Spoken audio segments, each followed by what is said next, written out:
Bonsoir. En ce début de campagne électorale fédérale, voici votre bulletin de nouvelles hebdomadaire Info CJSR.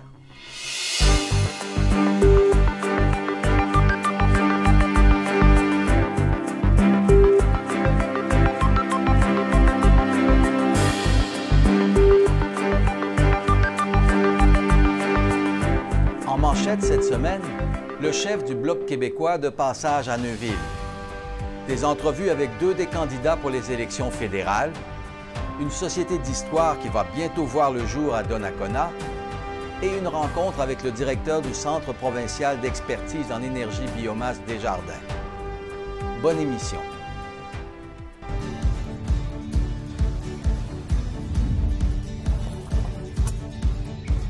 Ici, on se crée des souvenirs au fil des saisons et on vit au rythme de nos passions.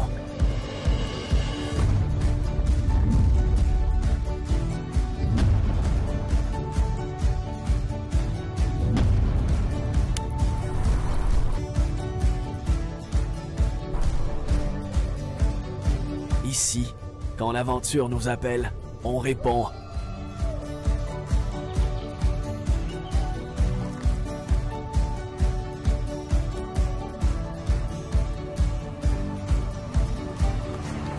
Ici, à Saint-Raymond, ma destination pour un séjour plein air réussi.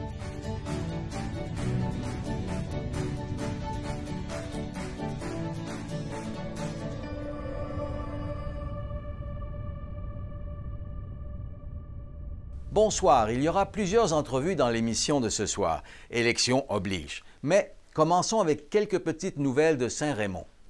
Si vous voulez un kiosque au marché public de Saint-Raymond, vous avez jusqu'au 16 mai pour vous inscrire. Il y aura probablement des changements importants cette année. On vous tiendra au courant.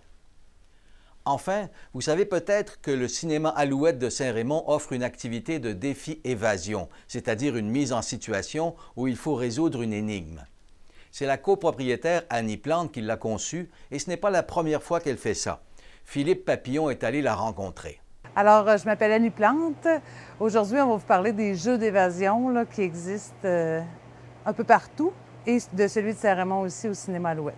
Bien, nous, on a commencé à faire des jeux d'évasion depuis un petit bout. C'est une activité qu'on a fait en famille avec des ados.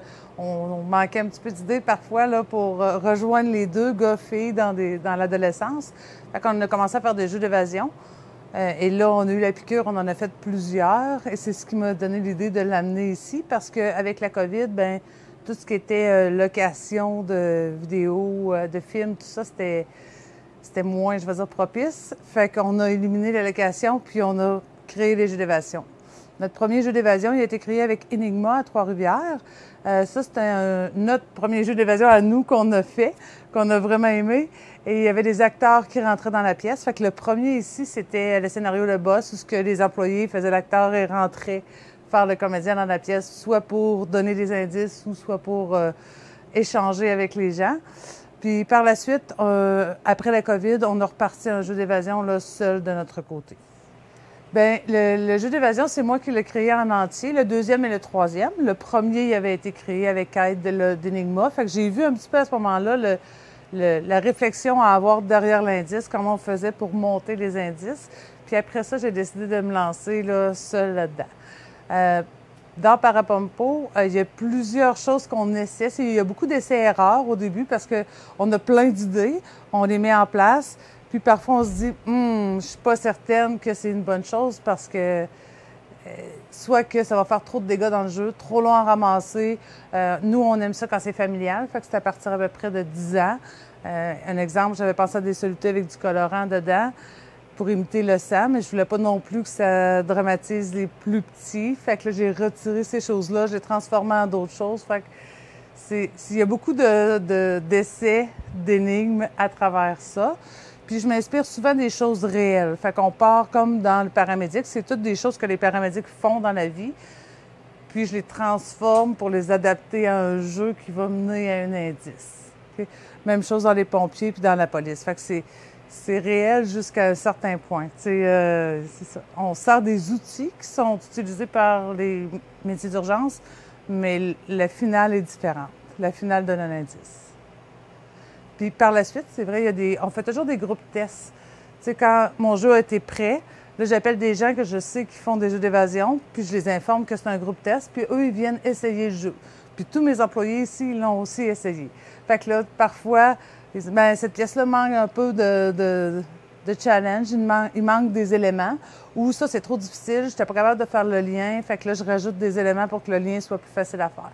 Fait qu'on fait des groupes tests jusqu'à temps qu'on soit satisfait, puis après ça, on lance le jeu là, officiellement. Fait en ce qui concerne le matériel, pour se le procurer, là, c'est sûr que ça prend pas mal de recherche. Exemple, tu sais, l'ambulance, ça faisait plusieurs mois que je surveillais là, des ambulances qui s'étaient sorties de la route, des gens qui en vendaient là, sur des réseaux sociaux.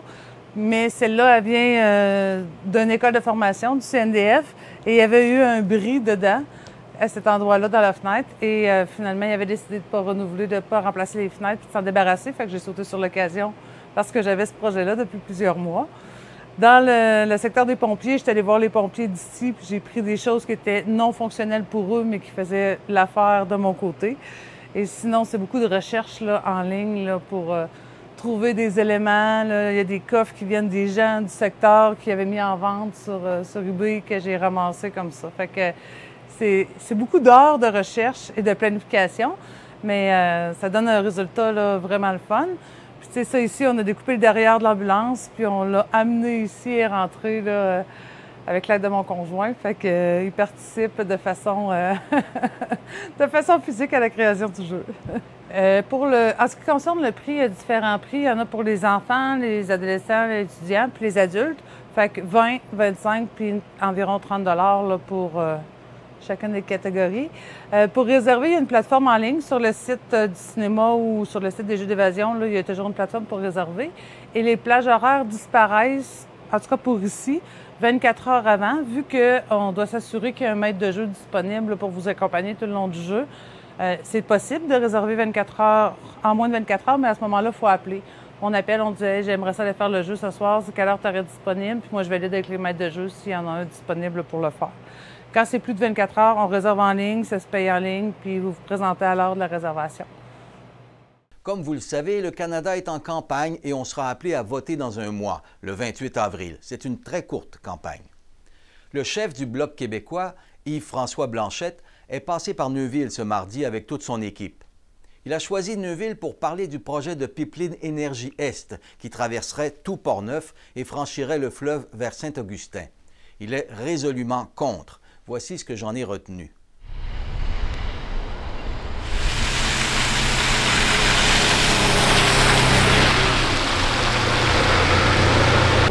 Hey, hey, hey! Salut, chef. Comment tu vas? Bien, toi? Content de te voir. Oui, moi aussi.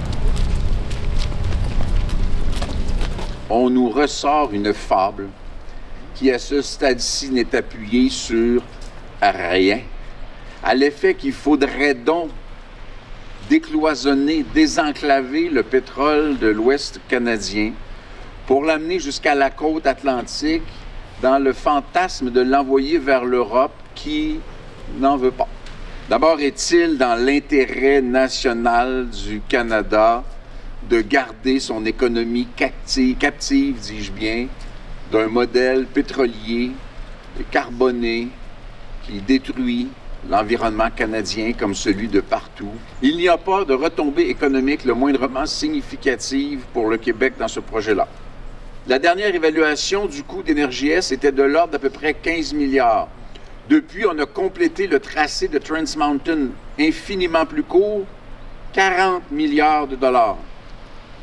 Le coût de ça qui rebondira dans les poches des consommateurs d'une manière ou d'une autre, prenons exemple 2023, 30 milliards d'argent des contribuables canadiens dans l'industrie pétrolière, à peu près 7 milliards de dollars des Québécois, 7 milliards de dollars de l'argent des Québécois, argent qui n'ira pas dans l'énergie propre, argent qui n'ira pas dans l'industrie forestière, dans la transformation de nos ressources, dans la diversification des marchés, dans tout ce qu'on pourrait faire comme nation, dans une perspective de nationalisme économique, dans l'intérêt des Québécois, envoyé dans les poches de pétrolières qui vont nous vendre le produit encore plus cher s'il est désenclavé. Mais il n'y a que des défauts dans ce projet. Un autre argument, C'est un minimum de 8 à 10 ans avant que ce projet puisse être construit. Vous savez, dans 8 ans, le successeur de Donald Trump va avoir fini son mandat. Là. On est dans une période où tout le monde, en particulier l'Europe d'ailleurs, réduit année après année sa dépendance aux hydrocarbures. En théorie, l'Europe est carboneutre en 2050. Il n'y a pas de marché pour ce produit. Salut tout le monde, ici Daniel Grenier pour vous parler des télévisions communautaires autonomes. 42 télévisions situées dans 15 régions administratives du Québec. Elles parlent des enjeux locaux et font rayonner les citoyens en leur donnant accès à un média accessible. Je la savais par cœur, celle-là. Ensemble, encourageons les télévisions communautaires autonomes. Oh, ça roule encore? J'ose ma télé communautaire.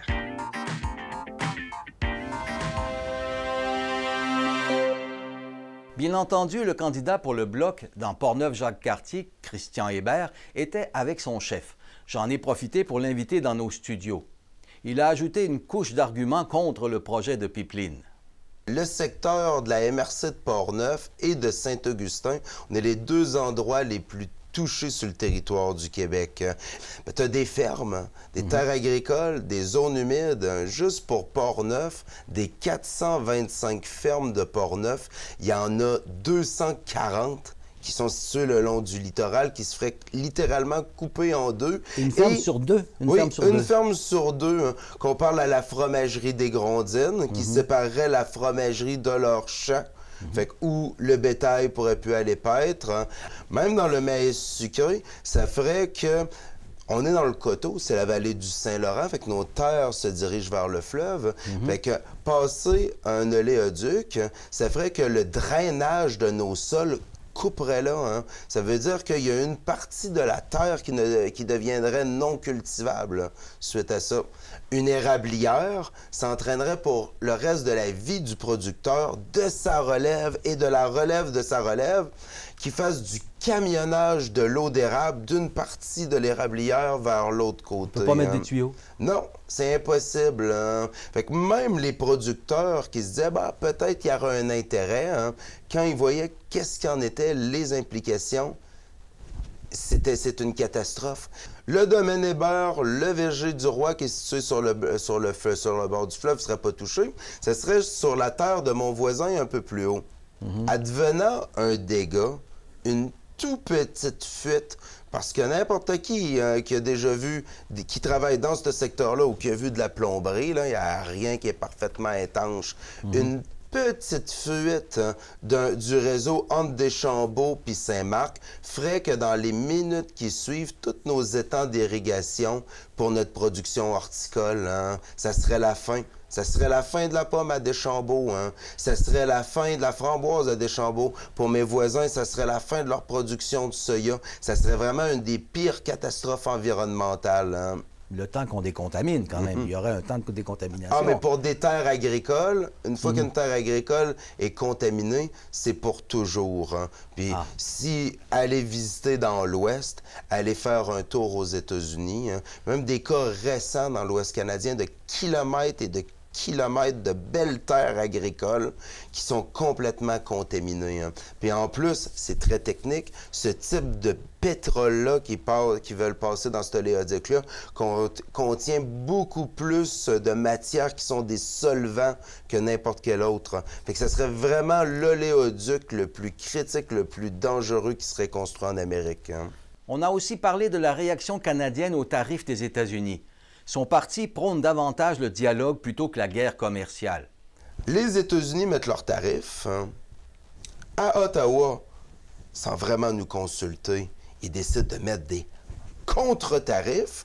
Puis là, on a dit, attendez un petit peu, les contre-tarifs, là, hein, faut pas que nos producteurs payent deux fois, hein, parce qu'on a des ingrédients dans ce qu'on produit, hein, on a des équipements. Hein. Fait que là, si en plus, on subit les tarifs qu'on envoie nos choses de l'autre pour l'exportation. En plus, qu'on fait venir nos pièces de tracteur, on nous remet des tarifs dessus. Fait que là, on est rendu avec une guerre commerciale, autant des Américains que d'Ottawa contre les producteurs québécois. Et qu'est-ce que producteurs, mais pas seulement producteurs agricoles, là, on a des PME qui innovent ici dans Portneuf-Jacques-Cartier et à Saint-Augustin. Des gens qui transforment, pas seulement dans l'agroalimentaire, là, dans l'industrie lourde, qui font du commerce avec les États-Unis. On a des scieries qui ont innové. C'est vraiment tous nos secteurs économiques. C'est vraiment une guerre commerciale sur tous les points. Et qu'est-ce que votre parti propose comme solution, justement, dans cet état de fait-là? Là? Ben là, on est joué les États qui sont plus puissants que les autres. Essayez de jouer les gros bras, comme le Justin Trudeau, maintenant Marc Carney, puis Pierre Poilievre. C'est toute la même chose. Ils vont tous avec la même stratégie face aux États-Unis. C'est pas la bonne solution. Parce que, et François l'a dit hier à Québec, pas pour rien qu'on a fait le lancement de notre campagne devant le consulat américain, là. Historiquement, là, les citoyens américains là, ont toujours été nos amis, ont toujours été nos alliés. On aime bien aller en vacances chez eux. Saviez-vous que la place en dehors du Québec où il se vend le plus de fraises du Québec, c'est dans la ville de New York? Pour eux autres, d'avoir une fraise qui est fraîche, une fraîche du Québec, c'est la meilleure des choses. Nos économies, on a les deux pays avec les économies les plus imbriquées. L'État du Vermont, 25% de son électricité, c'est Hydro-Québec qui est fourni. Fameux État de Bernie Sanders, l'État qui vote le plus démocrate. Fait que ça sert à rien de faire une guerre personnelle comme Donald Trump, puis de punir des Américains de l'autre côté. Fait que comment on peut penser intelligemment, là, puis détendre l'atmosphère? Personne ne va gagner. Les Américains vont perdre. Les petites familles de l'autre côté de la frontière là, vont en payer le gros prix, comme ici, nos gens vont en payer le gros prix. Ce que vous proposez, c'est au lieu de montrer aux gros bras des gros bras, plutôt d'essayer d'avoir d'étendre l'atmosphère en faisant des ententes peut-être de gré à gré, par le moyen diplomatique. C'est quoi vous Ben, j'étais un homme d'affaires, là. On appelle ça, là, désolé là, pour la qualité du français, là, du B2B, business to business. C'est le langage que parlent les Américains. Si les entreprises là, du côté américain en souffrent, inquiétez-vous pas qu'ils vont aller voir leurs élus à la base. Quand je lui ai demandé comment un député d'un parti condamné à l'opposition comme le sien peut agir efficacement pour la population de Portneuf, il m'a apporté l'exemple du quai de Portneuf. Contrairement à n'importe quel autre parti, un autre parti, tu votes pour le député, puis tu le perds pour la grande majorité là, de l'année. Quand il est à Ottawa, c'est le temps de siéger. Il y a un règlement au Bloc québécois qui fait qu'il y a une partie de la semaine que tu dois être à Ottawa pour les votes critiques, mais le reste, ils veulent les gens d'incirconscription. Pas un député absent, un député présent. Et ça paye. Le Guy Côté a réussi à le faire dans le passé comme député de Portneuf-Jacques-Cartier du Bloc québécois. Pierre de Savoie aussi. Pour les gens qui les ont connus, c'était les grandes années qu'on a vécues. Dans toutes les circonscriptions du Québec, qui a un quai puis qu'il y avait une demande locale pour le rapatrier, là, quand il y a un député du Bloc québécois, bien, le quai, depuis des années, il a été rapatrié. Nous autres, on en a un ici, le quai de Portneuf. Moi, je vous garantis que dans le premier mandat, il revient. Comme ça a été le cas à Matane, comme ça a été le cas dans toutes les autres circonscriptions où il y a des députés du Bloc québécois, puis le quai a été rapatrié. Ça, là, ça demande de connaître nos gens. On a un quai, Transport Canada, là, veulent s'en débarrasser. Et pour les convaincre de mettre le financement là-dedans, il faut que ça soit un projet en lien avec du transport. Si on leur dit que c'est seulement touristique, là, ils peuvent pas, ça appartient. Fait que quand on est obligé de prendre les deux secteurs les plus forts de notre coin. Il dit, l'industrie lourde avec l'aluminium, puis l'agriculture, puis l'agroalimentaire. Quand on est obligé de prendre toute notre matière puis de l'envoyer à Trois-Rivières pour que ça embarque sur des bateaux, puis on est obligé d'envoyer tout au port de Québec ou au port de Montréal pour que nos grains y sortent. Quand on veut exporter de la viande, ça doit partir de chacun des côtés. On a le quai ici. On a des partenaires qui sont prêts à participer dans un projet. Hein. Fait que vraiment, il faut travailler avec notre monde. Il n'y a pas de solution magique. Hein. Vous proposez vraiment de faire du quai de Portneuf un quai en eau profonde, si je peux dire, là, pour les bateaux? Ça en est un. Hein. Il faut leur rendre actif, hein, qui va, dans un projet là, où il va avoir l'acceptabilité de nos gens. Hein. Quand tu vois qu'il y a du camionnage long qui est fait, là, je vous parle pas de revenir comme v'là 2 décennies, puis de s'en servir comme un quai pour le gypse. Hein. Les horreurs qu'on pouvait plus faire au port de Québec, ben il avait rapatrié ça dans Portneuf. Jamais je vous parle de ça. Ce que je vous parle, c'est des trucs qui sont innovants. Quand tu travailles avec tes acteurs, ils sont tous prêts. Il faut aller les voir, tu les mets ensemble avec nos élus, avec les citoyens, puis dans le temps de le dire, c'est pas un simple problème administratif, c'est juste que ça cadrait pas. Hein. Tu arrives avec un beau projet cohérent, là, puis il va être rapatrié. On a la meilleure génétique au niveau du cheptel bovin au Canada, ici dans Portneuf. Vous regardez avec les vaches laitières, là. Oui, oui. En Europe, un peu partout, là, ils en ont besoin. On n'est même plus capable. Là, tu calcules le coût de camionnage pour envoyer la vache à Montréal, être embarqué. Hein? Tandis qu'avant, là, on faisait ça ici. Il y en a suffisamment qu'il y en a, là. Hein. C'est une journée, le bateau arrive à quai. Hein. On déplace les équipements sécuritaires pour que ça soit fait. L'embarquement est fait. Puis là, c'est une réussite. Hein. Quand on a vécu dans les 2 dernières années, hein, un parc ferroviaire mal entretenu, là, hein, puis des grèves qui faisaient que l'aluminium ne pouvait plus passer de Deschambault à Trois-Rivières. Hein. Qu'est-ce qu'ils faisaient? On a passé 1 an et demi, presque 2 ans, qu'il n'y avait plus de train qui sortait. Le monde disait que l'aluminerie allait arrêter de marcher. Non, non. Ils mettaient ça dans des camions, mais c'est tellement lourd là, qu'ils doivent prendre des camions plateformes, puis en mettre genre l'épaisseur de 1 pied. Ouais. Des camions vides qui roulent sans arrêt. On ne peut pas trouver d'autres solutions qui sont plus innovantes. Si vous voulez visionner l'entrevue complète, elle sera sur notre page YouTube dès demain, vendredi. Le député de Portneuf, Jacques Cartier, Joël Godin, est lui aussi venu dans nos studios cette semaine. Je lui ai d'abord demandé des détails sur la vision de son parti. On va tout simplement, très simplement, faire en sorte que les gens aient plus d'argent dans leur poche. Je pense que ça, c'est une priorité dans le contexte économique. Et M. Poilievre a annoncé qu'il baisserait les impôts de 15 %. Ça représente pour un revenu familial une baisse de 1 400 $ que les gens vont pouvoir avoir dans leur poche. M. Poilievre a indiqué à quel endroit il le prendrait au niveau du budget du gouvernement fédéral lorsqu'on constate qu'il y a 20 milliards de dollars annuellement qui est investi chez les consultants. Et en plus, ce gouvernement des 10 dernières années a mis 100 000 nouveaux fonctionnaires. Alors, nous, on a été capable d'identifier que la mesure qu'on a annoncée cette semaine, que mon chef a annoncée cette semaine de 16 milliards, ça représente 16 milliards de dollars. Et il y a 20 milliards de dollars qui traînent au niveau des consultants. Notre gouvernement conservateur va faire en sorte que les gens qui vont acheter une première maison vont avoir un rabais de taxes de TPS. Ça peut représenter jusqu'à 65 000 $. Ce 65 000 $ est intéressant pour nos jeunes, pour avoir accès, pour pouvoir rêver d'un meilleur Canada.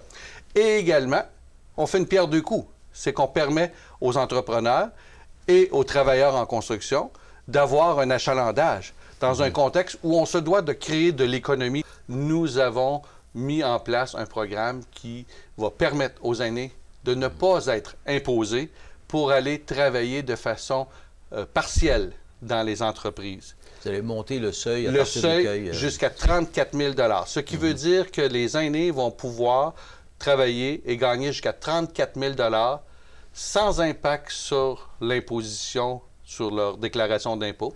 Également, sans impact sur la sécurité du revenu, la sécurité de la vieillesse. Et en plus, on va permettre à nos aînés d'investir jusqu'à 73 ans dans leur RIR. Alors, présentement, c'est 71. Ils vont pouvoir investir jusqu'à 73 ans. Sur la question environnementale, son parti mise sur les avancées technologiques et est en faveur de l'exportation de pétrole. Nous, notre position, investissons dans les technologies vertes. Oui, appliquons-la ici au Canada, ce qu'on a fait souvent depuis 20-25 ans dans la région de l'Alberta, parce qu'il y a des sables bitumineux, on a des réserves de pétrole qui sont très polluants. Il y a eu une amélioration, une diminution de la pollution depuis les 25 dernières années, et on doit continuer. Mais on a le savoir, on a les gens qui sont capables, les scientifiques qui sont capables de développer des technologies vertes pour faire en sorte qu'on puisse les développer, les appliquer, les utiliser ici, mais surtout, servons-nous de l'environnement pour faire du développement économique. Devenons la référence mondialement dans les technologies vertes, et là, on aura un impact sur la diminution des gaz à effet de serre. À quoi vous pensez qui pourrait justement développer l'économie tout en protégeant l'environnement? Pour beaucoup, c'est un peu contradictoire, ça. Prenons l'exemple des véhicules électriques. La portion du transport au Canada représente 40 % de la pollution. Alors, il y a une amélioration à faire. Il y a eu une amélioration par la technologie verte au niveau des véhicules électriques. Alors ça, c'est un exemple concret. Maintenant, au niveau de l'utilisation du charbon, M. Harper, qui était premier ministre du Canada à l'époque, c'est lui qui a fermé les dernières usines de charbon au Canada. Alors, c'est des gestes comme ça, c'est des technologies comme ça, mais il faut les remplacer. Il faut continuer à ce que les gens aient accès à l'énergie, à l'électricité. C'est vital. Il existe présentement des milliers de kilomètres de pipelines à travers le Canada qui passent en dessous de nos rivières. Il passe à peu près autour de près de 1000 rivières au Québec qui sont traversées par des pipelines. C'est un moyen de transport efficace, sécuritaire. Maintenant, on se doit de continuer à s'approvisionner, pour l'instant, en pétrole. Alors, est-ce qu'on est mieux d'exploiter et d'exporter notre pétrole? Moi, je pense que oui. Et ce qui est intéressant, c'est qu'on devient plus autonome. Parce que là, présentement, là, le Québec achète, je pense, autour de 20 000 gallons de pétrole par jour de l'Alberta, qui passent par les États-Unis et qui reviennent au Québec. Si le président des États-Unis décide de fermer le robinet, qu'est-ce qu'on fait? On est en otage. Il faut se méfier. Mais il faut aussi voir le potentiel que nous avons au niveau de l'Europe. Parce que présentement, avec ce qui se passe avec la guerre avec l'Ukraine et la Russie, si on avait eu une vision et on avait construit à l'époque un pipeline, on aurait permis aux Européens d'être beaucoup plus indépendants de la Russie. Je lui ai aussi demandé, bien entendu, sa position sur la guerre économique avec les États-Unis. Être ferme, développer d'autres marchés et faire en sorte de taxer des produits qu'on n'a pas nécessairement besoin ou que l'on produit ici au Canada et de trouver des produits que l'on peut s'approvisionner ailleurs. Et il va falloir jouer et réagir de façon continue jusqu'à temps qu'il y ait un essoufflement de la part du président américain. Donc, votre parti propose d'imposer d'autres tarifs en contrepartie? Oui.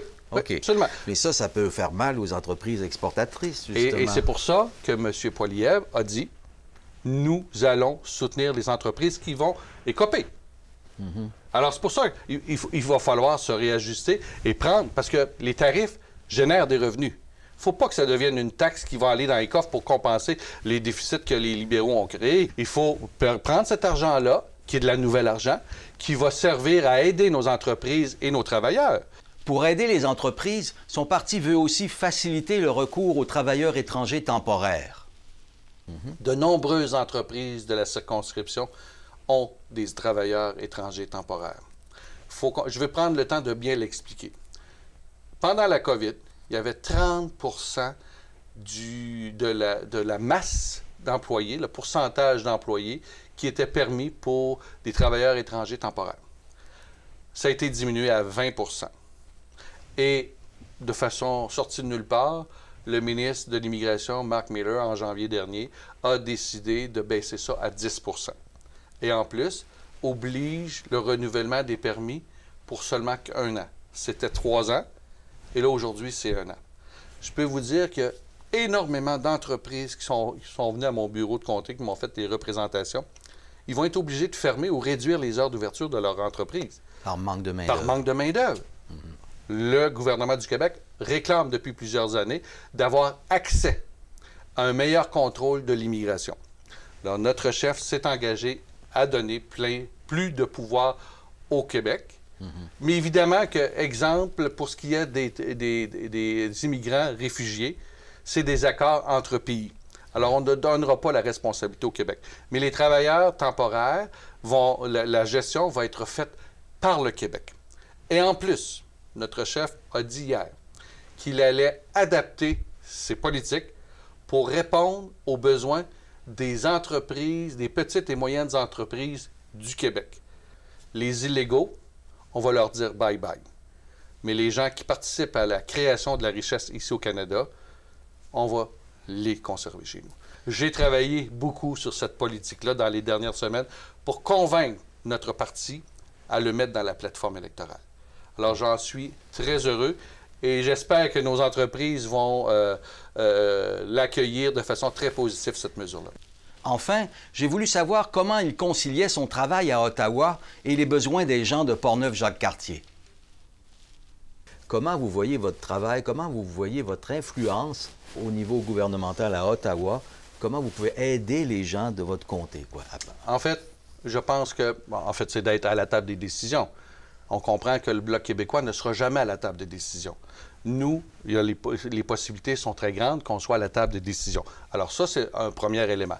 Deuxième élément, depuis 2015 que je suis à Ottawa, alors je connais un peu les us et coutumes et les opérations dans le processus pour faire les représentations. J'ai quand même réussi, dans mes 3 derniers mandats, à investir ici dans la circonscription par des programmes. Parce que vous savez, oui, on était dans l'opposition, mais il y a des relations qui se créent avec des ministères, avec des individus. Et on passe 45 minutes à chicaner par jour à la Chambre des communes. Mais c'est pas vrai qu'on travaille seulement 45 minutes par jour. On travaille dans des comités ensemble. Et il y a eu des investissements dans le programme Nouveaux Horizons, dans l'emploi d'été, dans différents investissements dans les infrastructures. Mais c'est sûr que si on est au pouvoir, c'est plus accessible. Ça, faut le reconnaître. Combien de jours par semaine vous passez dans votre comté ou par mois? Est-ce que vous avez... Moi, je passe 26 semaines par année à Ottawa. Okay. Et évidemment que les fins de semaine, je redescends le vendredi soir et je remonte le dimanche en fin de journée à Ottawa pour, évidemment, faire mon travail dans le comté et rencontrer les différents organismes. Comme pour l'entrevue avec Christian Hébert, celle de Joël Godin sera mise demain vendredi dans sa version complète sur la page YouTube de CJSR. À Pont-Rouge, les amateurs de nage capables de nager 1 km en moins de 40 minutes, ce qui n'est pas mon cas, sont invités à montrer leur savoir-faire à l'activité Je nage Pont-Rouge, qui aura lieu à la piscine municipale le 12 avril de 13h à 16h30. Il faut avoir au moins 16 ans ou être affilié à un club de la Fédération de natation du Québec. Ça coûte 10 $. On vous offre le casque de bain et une collation santé. Plus d'informations sur le site de la Ville. Vous vous souvenez peut-être du match d'improvisation dont je vous ai parlé il y a 2 semaines, celui qui faisait participer des personnes handicapées de la région. C'était organisé par l'Association des personnes handicapées de Portneuf et la Ligue d'improvisation Portneuf-Alouette. Eh bien, il a eu lieu samedi à la sacristie du Relais de la Pointe aux Écureuils. Arthur Bordelot et moi y étions. On a passé un très beau moment et vous pourrez voir le match en entier bientôt sur nos ondes. Les organisateurs ont d'ailleurs l'intention de renouveler l'expérience. Ce matin-là, juste avant le match, j'ai parlé avec le père d'une femme handicapée, histoire de voir ce que c'est qu'être responsable d'un enfant qui a des limitations comme celle-là. Voici ce qu'il m'a confié.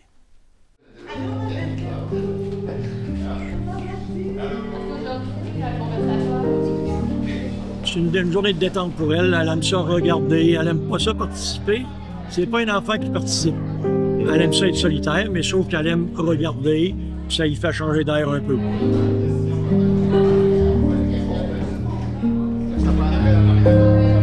Pour moi, ça me donne du répit, pour nous autres, avec sa mère. Sa mère s'en occupe aussi, là.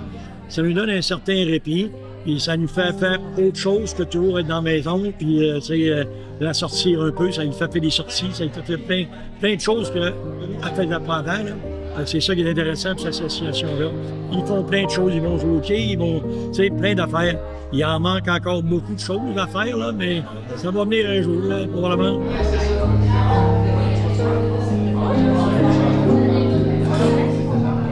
Tu sais, on ne peut pas se permettre de la laisser seule, surtout Caroline, elle est déficiente, elle est épileptique en plus. Fait qu'il faut qu'elle porte un chapeau tout le temps. C'est pour ça, le chapeau? Oui, le chapeau, c'est pour ça, parce qu'elle est épileptique. Puis ça tombe, mais au moins elle tombe sur sa tête, tombe sur le chapeau, ça lui fait moins mal. Sinon, c'est épouvantable. C'est 24 heures sur 24. On ne peut pas se permettre. Bien des fois, je ne peux même pas me permettre qu'elle aille aux toilettes toute seule pour que je la surveille. Tu sais, pour toujours, j'ai un œil dessus, qu'elle soit. Elle n'est jamais loin de moi, de toute façon. Jamais, jamais. C'est ça qui est fatigant.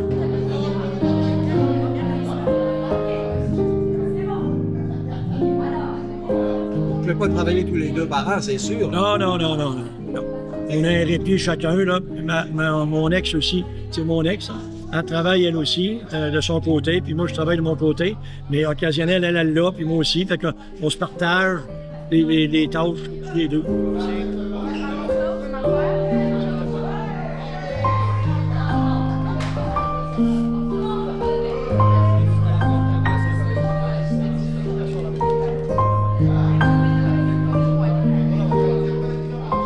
Sa mère, elle l'adore aussi, là.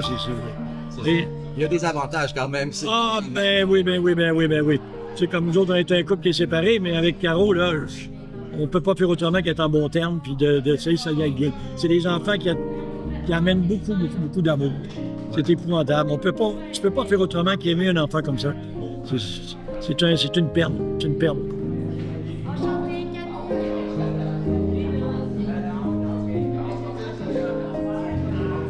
Moi, jamais je m'en débarrasserai. Quand je vais m'en débarrasser, c'est parce que je vais être mort. OK. Ou sinon, elle va rester avec moi le restant de mes jours. C'est ça qu'il faut penser un jour. On n'est pas éternel non plus. Là. Mais elle a une bonne relève, elle a sa mère, elle a ses sœurs, elle a ses 2 sœurs, son frère. Fait que, on n'est pas en peine quand on va partir.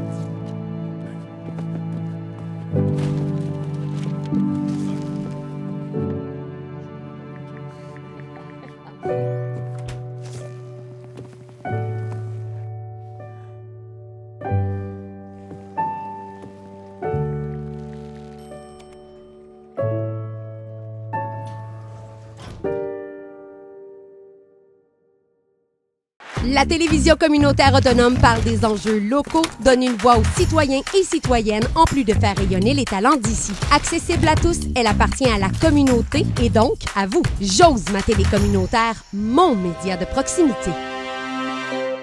La Fondation Santé Portneuf fera son premier tirage de loto demain vendredi. 4 prix de 500 $. Il y aura 11 autres tirages, dont un de 1 000 $. Les billets sont de 132 $ chacun et il n'y en aura que 1 000. Les chances de gagner sont donc élevées.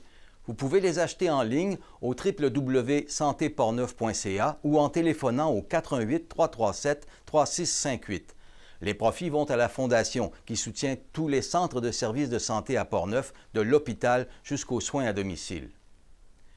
La semaine dernière, je vous parlais des 14 frigos solidaires de la région de Portneuf. La carte de ces frigos est sortie cette semaine.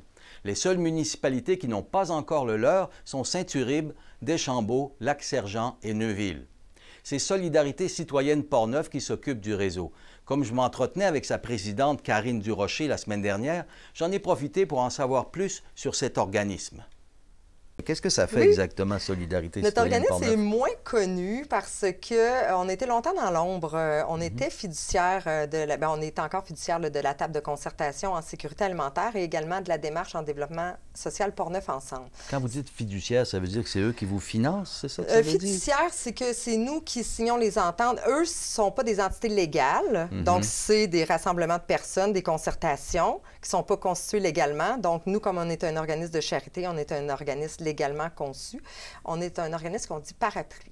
Donc, c'est des choses que la communauté trouvait importantes, comme la table de concertation en sécurité alimentaire, mais ça prenait quelqu'un qui puisse chapeauter tous ces projets-là, qui puisse signer les ententes de façon légale. Donc, pendant plusieurs années, on n'a été que le parapluie, mais de fil en aiguille, la table de concertation, elle a tellement mis en place des projets extraordinaires qu'à un moment donné, c'était rendu une trop grande gestion pour la concertation, qui est un groupe de personnes intersectorielles impliquées bénévolement.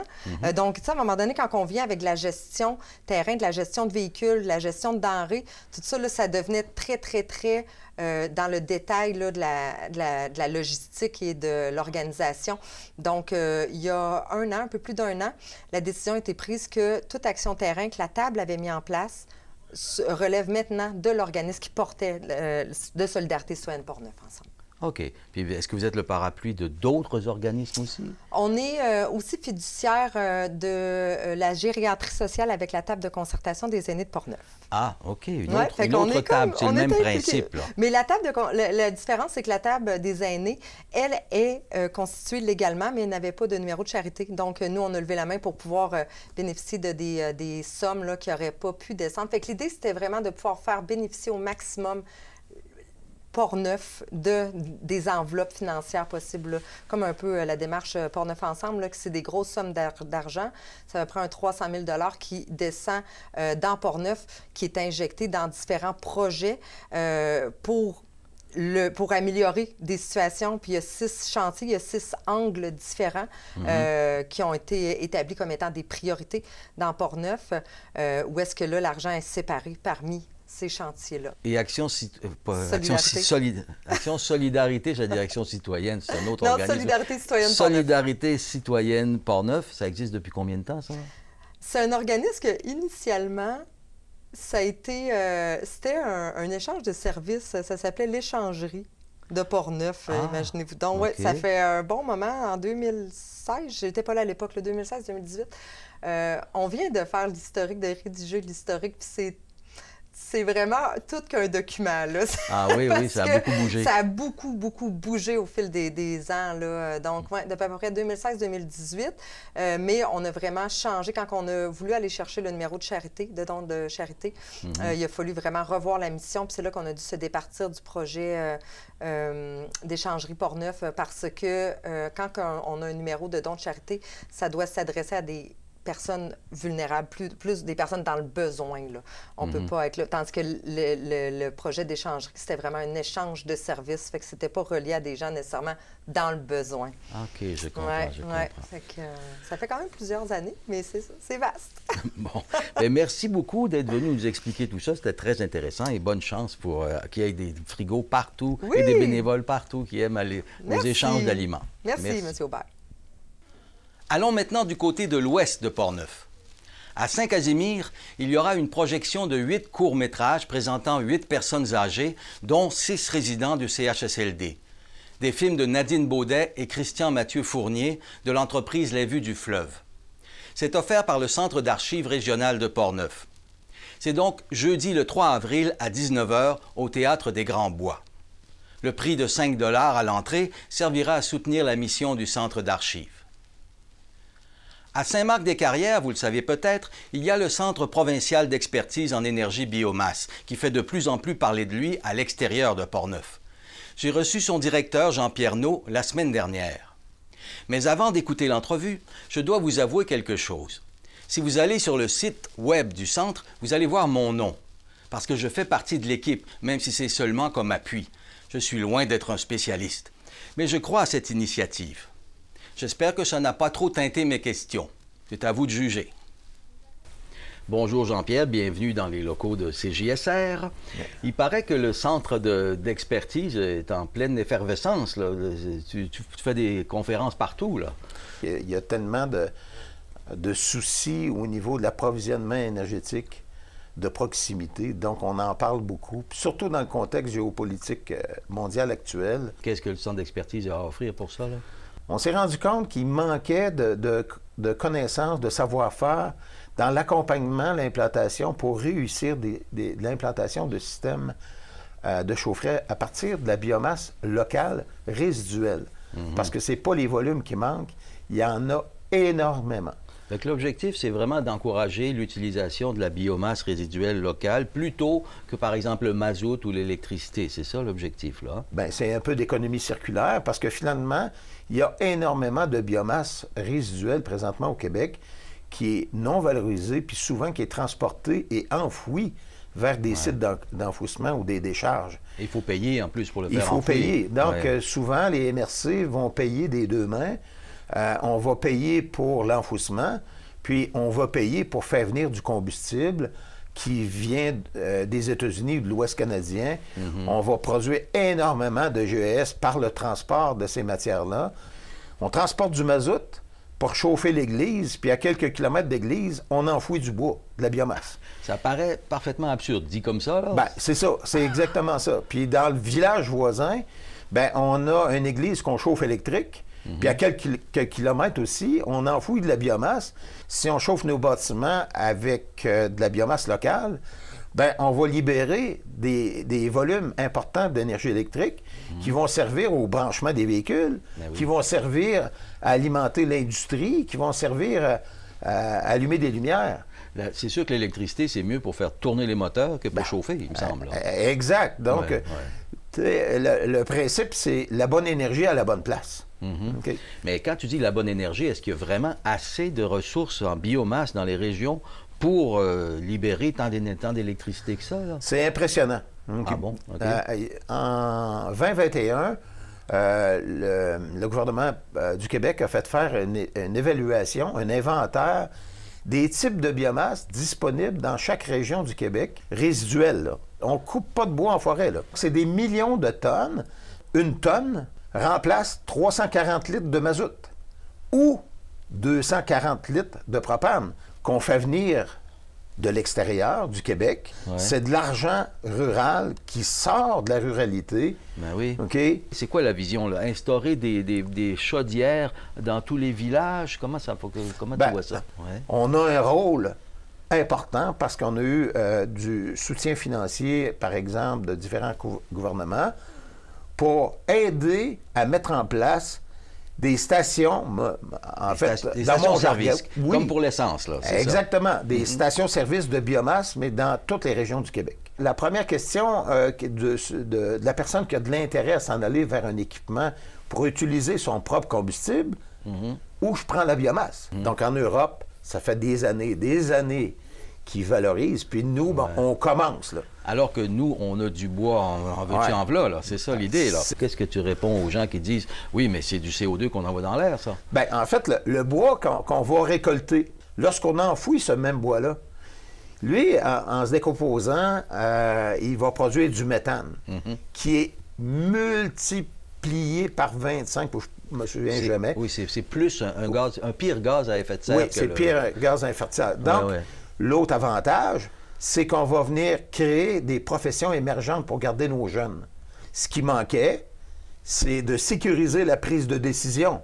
Venir comprendre comment ça fonctionne. Parce que les gens ont peur de ça un peu. Bien, ils ne connaissent pas ça. Donc, sécuriser la prise de décision, l'accompagnement, OK, et avoir un endroit où on peut venir voir physiquement comment ça fonctionne, comment on entrepose, comment on produit, etc. Tu ne l'as pas dit, mais le CO2 qu'on émet en brûlant le bois, il a été absorbé par l'arbre quand il a poussé. Exactement. C'est comme un cycle. C'est pour ça qu'on dit que ça, c'est durable comme façon d'utiliser l'énergie, contrairement au mazout qu'on transporte. C'est ça. Exactement. Lorsqu'il y a des interrogations concernant les particules fines, les préjugés, la confusion qui entoure tout ça. Si on parle d'un territoire comme Montréal, dans 25-30 km d'un petit rond de rien, il y a il y a énormément de particules fines qui sont émises par le transport. Les camions lourds, le transport lourd. Puis en plus, c'est plein de trafic, puis ça avance pas. Donc, les exhausts polluent en continu. Il y a toutes les particules fines particules fines métalliques émises par le freinage. Aussi, oui. Beaucoup. Et aussi l'usure des pneus. Fait que, avez-vous pensé que dans un petit rayon de 20-25 km, il se produit probablement plus de particules fines que tout l'ensemble, le reste de la ruralité au Québec? Vu comme ça aussi. Bon, ben c'est pour ça aussi qu'on n'en veut pas plus de particules fines. En ville. En ville, avec la confusion par rapport au bois. OK? Donc, en Montréal, on va exiger un poêle à combustion qui répond aux normes à moins de 2,5 grammes de particules fines à l'heure. OK? Nous, le système, au centre d'expertise, c'est 4 grammes de particules fines à l'heure, mais il peut produire l'énergie pour 25 maisons. OK. Si tu mets 2,5 multiplié par 25, ça fait pas mal plus que ça 4, fait beaucoup, là. Oui. Okay? Donc, vous n'avez pas de problème en ville pour avoir des volumes d'électricité, puis vous êtes en accord qu'on inonde dans le milieu rural un nouveau barrage, un territoire pour installer un nouveau barrage. Vous êtes en accord aussi qu'on installe des éoliennes à 400 km, OK? Puis on va couper une bande de forêt de 50 mètres de large. On va installer des pylônes pour emmener cette énergie-là de la Gaspésie, de la Côte-Nord, peu importe, vers votre grand centre. OK? Oui, c'est ça. Ben, c'est ça. C'est une pompe à énergie, une ville, c'est sûr. Ben, c'est ça, exactement. Donc là, je veux juste vous rappeler que la biomasse qui est enfouie ou non valorisée, qui est résiduelle présentement au Québec, c'est encore le milieu rural qui a la solution. Mais oui. C'est toujours le milieu rural qui a la solution. Mais là, il faut que le milieu rural se la garde, la solution. Oui, puis ça l'approprie. Oui, c'est ça. Donc, c'était 1000 villages ruraux au Québec qui installent 1000 kW de puissance par village. C'est pas tellement gros. Qui décident de produire leurs légumes de proximité pour réduire l'importation l'hiver, qui décident de chauffer leurs bâtiments institutionnels, églises, etc., bien, 1000 villages ruraux, c'est l'équivalent de Manic 5 en puissance. Le centre d'expertise est à mettre en place autour à quelques kilomètres, le plus possible. On est à mettre en place une serre communautaire, un acériculteur qui sera installé avec un système automatisé, un producteur de grains avec un système de séchage à la biomasse, un développement domiciliaire. À côté, peut-être. Pas trop loin. Qui serait chauffé aussi par un tuyau qui passe sous terre. C'est ça, exactement. Donc, lorsqu'on fait un développement domiciliaire neuf, c'est quand même assez facile. On va passer l'eau, les égouts, puis un réseau de chaleur. Fait qu'il y a des gens ailleurs qui font ça depuis des années, puis c'est avec eux qu'on travaille. Les Européens. Beaucoup. Oui, c'est ça. Mais Jean-Pierre Naud, merci beaucoup d'être passé par nos studios. Et je suis certain que tu as semé beaucoup d'étincelles, on va dire comme ça, dans la tête des gens qui nous ont écoutés. C'est bon. Merci. À la prochaine, Jean-Pierre. Merci. À Deschambault-Grondines, il y aura un spectacle mettant en vedette le patrimoine musical de la région de Portneuf, passé comme présent. Ce sera dans l'église de Deschambault le 5 avril, organisé par l'école de musique Denis Arcan. Nicolas Métivier, le directeur de l'école, est venu dans nos studios pour en parler. On va couvrir 4 pôles stylistiques, c'est-à-dire la musique religieuse qui était enseignée dans les couvents, puis chantée dans les églises, évidemment. Là, donc ça remonte quand même dans les années 1800. Ensuite, on a de la musique trad, folklorique. Forcément, dans la région, il faut en faire, c'est sûr. Exactement. Portneuf est quand même assez bien nanti côté trad. Et puis après ça, le troisième pôle stylistique, moi j'appelle ça de la musique qui se jouait dans les hôtels, là, dans les années 50-60. Des groupes là, qui jouaient dans les bars, là, souvent faisant des traductions de chansons américaines, ces choses-là. Oui, comme les Camaro, il y a un ancien élève qui m'a envoyé ça, ou des trucs comme ça, puis c'est ça exactement, là, reproduction de chansons américaines, mais en français. Puis le quatrième pôle stylistique, c'est la musique moderne, là, contemporaine. Pas nécessairement classique, mais contemporaine, pop rock ou qui se fait maintenant dans la région de Portneuf, là. Ouais. Par exemple, est-ce que... Ben, par exemple, Carotté, que tout le monde connaît, oui. Carotté, ou plus, peut-être début des années, je ne vais pas me tromper, là, mais 2006, peut-être 7-8, de Spleen, qui était un groupe de Cap Santé. Donc, des groupes comme ça, où il y en a quand même beaucoup. Qui va être sur la scène? Ben, c'est des artistes professionnels comme Martin Lizotte, pianiste de Deschambault. Il faut venir entendre Martin, pour ceux qui ne le connaissent pas. Après ça, il y a Gabriel Ouellette et Isabelle Payette. Gabriel il fait beaucoup de musique traditionnelle dans Portneuf. Isabelle Payette est dans le groupe Galant Tu perds ton temps. Donc, on se disait que ce duo-là était parfait pour représenter la portion trad.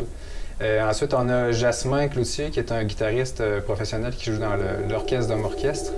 Oui, je connais bien, qui est de Deschambault aussi, je pense. Exactement, de Deschambault. Puis Jasmin, lui, va jouer des trucs plus, justement, pour représenter la période des années 50, 50-60. On avait de la difficulté à trouver, mais Jasmin, avec sa guitare électrique, il va faire des arrangements solo. Il est vraiment bon. Puis ensuite, on a Émilie Cabot, qui est une professeure à l'école de musique. En piano, dans son cas. Excellente pianiste classique. Okay. Donc, il y a ces artistes-là. Puis ensuite, il y a beaucoup d'élèves de l'école de musique. Là. Il y a des professeurs de l'école de musique, dont moi. OK. Sur la scène, vous allez amener des élèves aussi. Là. OK. C'est une belle expérience pour eux. Là. Ben oui. On disait que c'était... C'est le fun, là, parce qu'on en a des bons élèves, des très bons qui sont mûrs pour jouer dans des spectacles. Là. Donc, pour moi, c'est tout le temps une façon d'avoir des projets, une façon d'intéresser les gens, parce qu'on en a plein des adultes, même des ados qui sont vraiment bons et qui demandent à relever des défis, donc, de se présenter en public. Puis, oui, on sent que toi, c'est important pour toi de mettre en valeur tes élèves, si je comprends. Je dis tes élèves parce que tu es le directeur. Oui, c'est ça. Puis c'est une question qui me vient, la musique du 18e siècle, là. Oui. On va la faire à l'orgue, au clavecin? Comment on... Oui, bien, justement, à l'orgue, mais ça, là, justement, ça va être un duo de Martin Lizotte avec Émilie Cabot, qui vont préparer un duo orgue-piano. Okay. Mais Martin, c'est ça, c'est beaucoup de surprises. Je vais entendre vendredi, je vais avoir un petit avant-goût, mais ça va être plus dans l'esprit. On part sur un thème qui s'est peut-être fait dans ces années-là, puis après ça, on va déconstruire le dit thème. Là. Ah oui, OK. Donc, il y a ça, puis il y a aussi il y a une messe qui a été jouée, là, parce qu'on veut évidemment représenter le Culture Patrimoine Deschambault qui ont fait beaucoup de chorales. Puis dans d'autres paroisses comme ici à Saint-Raymond ou à Saint-Casimir, il y avait beaucoup de chorales, étaient très présentes. Donc, il y avait une messe à Deschambault, entre autres, au solstice d'été en 2008. Ils ont fait Théodore de la Hache, qui était joué à Deschambault au début par Blandine. Donc, il y a ça, on va faire cette œuvre-là, puis ça va être joué par un octuor de flûte. On a ça à l'école, un ensemble de 8 flûtes à bec. Ah oui? Oui, exactement. Donc, 8 flûtes à bec. Il y a Sébastien Leblanc, professeur à l'école de musique, qui enseigne la guitare. C'est un très bon flûtiste aussi. Donc, il a arrangé le tout pour un ensemble de flûtes. Puis on va entendre ça. Puis on va entendre aussi un extrait de La Côte-Joyeuse. C'est une partition qui nous a été fournie par la Maison Plamondon ici. La Côte-Joyeuse. La Côte-Joyeuse, on connaît bien La Côte-Joyeuse. Je savais pas qu'il y avait une œuvre musicale qui s'appelait comme ça. Oui, c'était une œuvre pour fanfare à l'origine. Donc, avec une notation sur une portée, là, sauf que c'est un peu quand même, je dirais, old school comme notation. Je n'avais jamais vu ça, mais on est quand même capable de bien déchiffrer, là, de mettre ça en musique. Donc, ça va être joué aussi par l'ensemble de flûte. Puis ça, le compositeur de ça, c'est quelqu'un de Saint-Raymond? C'est un monsieur Plamondon, Émile Plamondon, si je ne me trompe pas. Oui, c'est quelqu'un de Saint-Raymond. Et ça vient d'où, ce projet-là, finalement? Donc, l'idée vient surtout de Sébastien Leblanc, dont je parlais. Là, qui est le prof de guitare, là, qui joue de la flûte. Là. Ouais. Lui, il a vraiment beaucoup d'idées, puis il disait, on cherche d'année en année, qu'est-ce qui serait différent, parce qu'on ne veut pas faire l'année passée, on avait fait un projet, mais on ne veut pas que ce soit exactement pareil. Donc, il est arrivé avec cette idée-là. Puis on se disait, on va essayer de répertorier ce qui s'est fait au meilleur de notre connaissance, puis en espérant que, justement, d'avoir des retours, puis peut-être que ça a suscité une deuxième édition dans quelques années. Là. Donc, c'est ça, là, de recenser un peu ce qui s'est fait au travers des époques dans le comté de Portneuf. Bien, merci beaucoup, Nicolas Métivier, d'être venu à nos studios pour nous parler de ça. Et bon spectacle. Bien, merci beaucoup.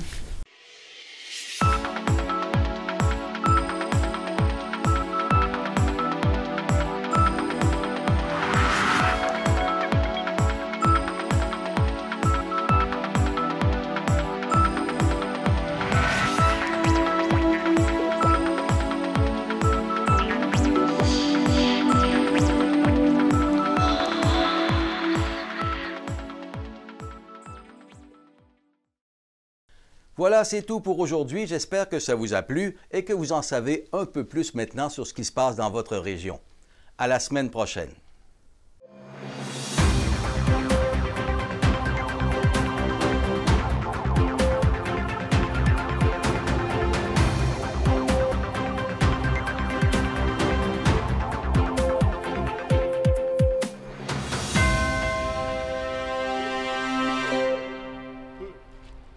Démontrer qu'il est sérieux dans son approche en matière de sécurité internationale